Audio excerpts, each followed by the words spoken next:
Salut, bienvenue dans cette expression internétique qu'on peut mettre dans l'autre sens pour faire éthique interne.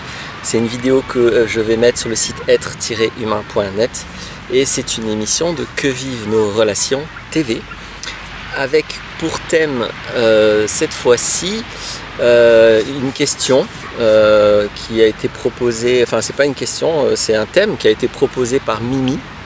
J'ai d'abord dit non parce que je pensais que j'avais déjà abordé le sujet d'une autre manière, mais finalement en lui répondant je me suis rendu compte que j'avais quelque chose à dire sur le sujet. Le sujet étant, alors elle parle de phobie de l'abandon, en général on parle de peur d'abandon, d'angoisse d'abandon, on peut parler aussi de structure abandonnique ou de personnalité abandonnique. Bref, c'est le vécu des personnes qui ont peur d'être abandonnées de manière latente. Donc toutes leurs relations sont, peut-être pas toutes, mais énormément de relations, voire toutes leurs relations, ça dépend des cas, vont être empreintes de cette peur, de cette angoisse, de cette épée Damoclès, on peut m'abandonner. Et même évidemment dans les situations où la question est irrationnelle, la peur est présente quand même. Et c'est pas parce que les personnes sont bêtes, c'est parce que la peur est irrationnelle la plupart du temps. Alors, si d'abord j'ai dit que je l'avais déjà abordé, c'est parce qu'effectivement j'ai fait une vidéo sur l'illusion des séparations. Donc je ne vais pas revenir sur cet aspect de l'abandon. L'abandon est une des formes de séparation. Et dans la vidéo sur l'illusion des séparations, j'avais abordé toutes les formes en expliquant que la notion de séparation, c'est un rajout mental à propos de situations qui en fait n'ont rien à voir avec de la séparation. Je ne vais pas y revenir, vous allez voir si ça vous intéresse. Vous tapez Laurent Martinez, illusion, séparation, un truc comme ça, sur Google ou sur YouTube, vous allez trouver la vidéo. J'ai exprimé aussi qu'en fait, l'angoisse d'abandon, la peur d'abandon, c'est une forme de dépendance affective. Du coup, comme j'ai peur d'être abandonné, en fait, je vais mettre le grappin sur les relations, sur les gens. Bref, je suis dans la dépendance affective. C'est une des façons d'être dans la dépendance affective. Il y a plein de façons différentes d'être dépendant affectif. Donc toutes les vidéos, j'en ai fait 4 que j'ai faites. Peut-être celle-ci, je crois que je vais la mettre dans l'eau en fait. Je pense que ça sera la 5e parce que c'est vraiment totalement dans le sujet. Donc les 4 vidéos précédentes que j'ai fait sur la dépendance affective, elles abordent aussi, pas seulement, mais aussi cette peur, cette angoisse de l'abandon, la personnalité abandonnique, tout ça. Alors du coup, qu'est-ce que j'ai pas encore dit? Qu'est-ce que je peux préciser sur le sujet? Je vais profiter de cette question pour dire quelque chose qui va répondre à cette expérience humaine-là, celle d'avoir cette épée Damoclès de peur d'être abandonné.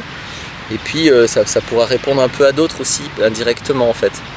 Parce que la particularité de cette forme de dépendance affective, qui est la peur de l'abandon, c'est qu'elle s'appuie sur la notion d'abandon. Donc elle s'appuie sur une conception, pas sur un vécu. Il y a un vécu qui est indéniable, et des émotions en fait, une peur. Et ce vécu, il est interprété par le mental par l'usage de cette notion. C'est-à-dire c'est comme si, voilà, là imaginez l'émotion qui monte, c'est une émotion pure, c'est pas une peur d'abandon, c'est indicible. Et le mental, il va aller chercher la sacoche abandon et il la met dessus. Il dit ouais, ça c'est la peur de l'abandon. Ça c'est voilà. Et donc du coup, ça va créer cette idée, la peur de l'abandon. Alors évidemment, c'est terrible l'abandon. Personne n'a envie d'être abandonné. Sauf que c'est une façon d'interpréter l'émotion que l'humain vit. L'humain vit simplement une peur de la fin de quelque chose. Point. Et donc dans l'illusion de séparation, j'exprime pourquoi même ça. La fin de quelque chose, c'est toujours le début d'autre chose, de toute façon. Donc la fin de quelque chose, c'est encore une fois une vue de l'esprit. L'abandon, c'est une vue de l'esprit. Donc c'est ça que je voulais exprimer dans cette vidéo en profitant de cet exemple spécifique de la peur de l'abandon. C'est dans tous les cas, c'est toujours intéressant de se demander pourquoi, comment on appelle un vécu qu'on a, alors plutôt un vécu désagréable, pourquoi on l'appelle comme ça et pourquoi on l'appellerait pas autrement? Et quelles sont les conséquences de l'appeler comme ça? C'est toujours très important. Moi, quand j'aide les gens, il y a toujours une phase de détricotage des concepts liés à l'expérience. L'expérience humaine n'est pas conceptuelle à la base. Parce que ce que vit un humain, c'est jamais un concept. Et même le mot peur, c'est encore une conception qu'on va mettre sur une émotion. À la base, c'est pas une peur, c'est quelque chose d'indicible, encore une fois. Et donc en français, on va y mettre le concept peur qui contient plein de choses. Et donc ça va totalement orienter l'interprétation. Et en orientant l'interprétation de cette émotion, on va orienter des tas de conséquences qui, elles, vont être aussi vécues très concrètement de cette première expérience. Alors qu'en l'interprétant autrement, on va orienter d'autres conséquences qui seront vécues aussi différemment du coup. Donc ça, je voulais vraiment le dire, vraiment regarder. Alors du coup, pour les autres cas que là je vais le faire moi-même dans le cas de la peur de l'abandon, pour les autres cas, essayez de le faire seul, essayez d'être autonome, ou alors posez des questions, faites comme Mimi, puis je peux vous aider volontiers. Mais c'est très important de revoir, de mettre de la conscience sur les concepts. Aucun concept n'est la vérité, aucun. Un concept est toujours un parti pris. Bon, donc l'abandon, c'est terrible l'abandon. Il s'agit de mettre un tout petit peu de conscience pour se rendre compte que l'abandon, c'est quelque chose normalement qui ne concerne que les enfants. Ça a un sens d'abandonner un enfant. Si là, j'abandonne un enfant au milieu de la nature, si personne d'autre s'en occupe, il va mourir. C'est terrible. C'est ça l'abandon. Maintenant, si je viens avec un ami et que je pars dans cette direction, vous voyez bien qu'il ne va pas se passer la même chose qu'avec un enfant. Mon ami ne va pas mourir. Mon ami adulte, j'entends. Si mon ami est adulte, il ne va pas mourir. Donc il n'est pas abandonné. On ne peut pas abandonner un adulte. Abandonner un adulte, c'est un non-sens, c'est ridicule. C'est comme tondre un scarabée. Il y a un scarabée qui passe là devant. Tondre un scarabée, ça ne veut rien dire. Abandonner un adulte, ça ne veut rien dire. C'est deux notions complètement barges. Et pourtant, quand on les pense, c'est très rare qu'on rigole. Quand je vous dis tondre un scarabée, vous voyez bien que ça cloche, quoi. Vous avez la conscience que l'association des deux concepts ne va pas. Mais nous avons tellement été éduqués dans l'idée que c'est normal, la peur de l'abandon pour un adulte, que là on ne tique plus. Il y a plein d'autres choses sur lesquelles on ne tique plus. Bon, je vais pas faire mon malin mais bon, il y a plein de concepts qu'on nous font associer, c'est incroyable, et puis on fait comme si de rien. Mais bon, restons sur le sujet. Donc, on n'abandonne pas un adulte, ça n'a aucun sens, c'est ridicule. Donc, ça n'empêche pas que la personne vive quelque chose qu'elles appellent comme ça. Je ne nie pas le vécu. Je dis juste attention, quand vous parlez d'abandon, peur d'être abandonné, c'est un parti pris. Vous l'avez peut-être lu quelque part, on vous a orienté à penser comme ça, mais ça ne vient pas de vous tout seul, c'est pas vous qui avez inventé la notion. Donc vous avez été influencé à interpréter votre expérience comme ça. Donc moi je suis en train de tenter de vous influencer à l'interpréter autrement. Parce qu'en fait, quel que soit le vécu de peur de fin de quelque chose, parce que là c'est un peu plus précis, que l'on vit, quand arrive la fin d'une relation, quelle que soit la raison, quelqu'un qui meurt, quelqu'un qui se casse, quelqu'un qui finit par vous détester, quelqu'un qui finit par aimer quelqu'un d'autre que vous, etc. Quelle que soit la fin d'une relation,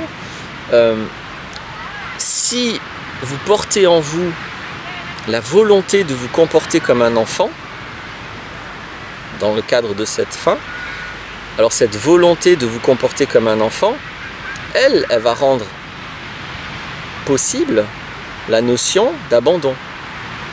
Et quand je dis vous comporter comme un enfant, ça veut dire en fait vous comporter en être dépendant.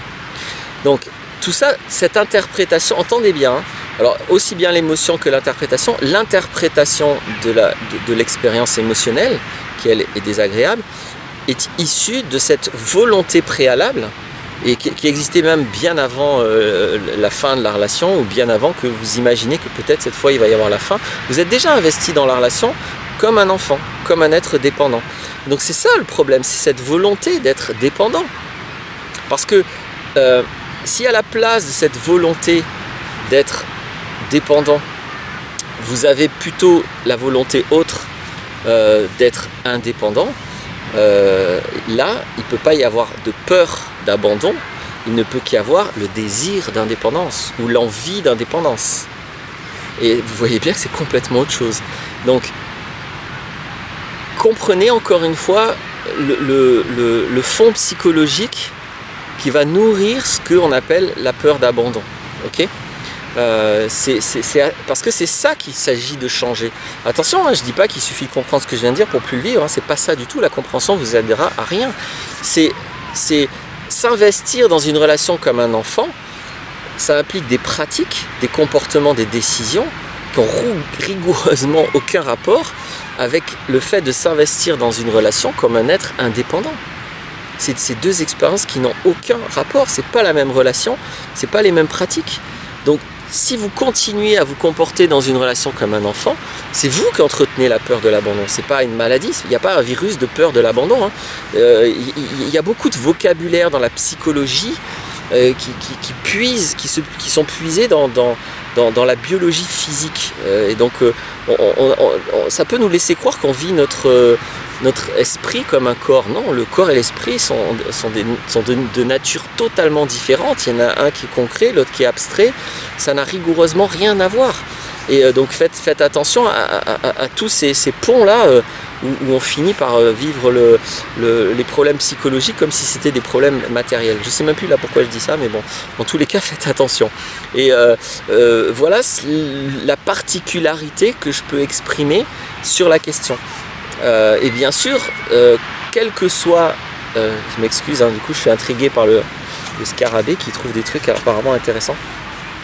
Donc, quelle que soit la dépendance affective, c'est intéressant de faire un travail équivalent à ce que je viens de faire. En tout cas, un travail de mettre de la conscience d'une manière équivalente, et vous mettez de la conscience sur dans votre boîte crânienne, sur votre système de pensée, dans votre mental. Au lieu de gober les mots que vous pensez, mettez-les sous un microscope, regardez. Parce que voilà, en regardant 2 secondes abandon, on se dit oui, bon d'accord, en fait, abandon c'est pour les enfants. Donc déjà, il y a quelque chose qui ne va pas, il faut que je dise les choses autrement. Donc votre interprétation de vos émotions va avoir des conséquences énormes sur votre possibilité de vivre autre chose ou votre impossibilité de vivre autre chose. Et quand à un moment donné, vous avez l'impression que de toute façon, ça ne peut pas être autrement, vous êtes pour rien, vous ne voudriez pas vivre ça, mais vous le vivez quand même, et ben c'est juste parce que vous pensez toujours pareil. Et comme me disait tonton Einstein, la folie c'est de faire la même chose et de s'attendre à des résultats différents. On pourrait rajouter, la folie c'est de penser toujours autrement et de s'attendre à des résultats différents. D'ailleurs il a dit aussi, hein, les problèmes issus d'un système de pensée ne peuvent pas être résolus dans le cadre de ce mode-là de pensée. Donc il faut penser autrement avant tout pour régler vos problèmes. Ça c'est très important, ça ne suffit pas, hein. Il ne suffit pas de penser autrement, mais c'est indispensable, c'est un premier pas. Voilà ce que je peux exprimer, j'espère encore une fois de tout cœur que ça aidera, puisque c'est mon objectif. Je vous remercie d'avoir écouté et je vous dis à bientôt.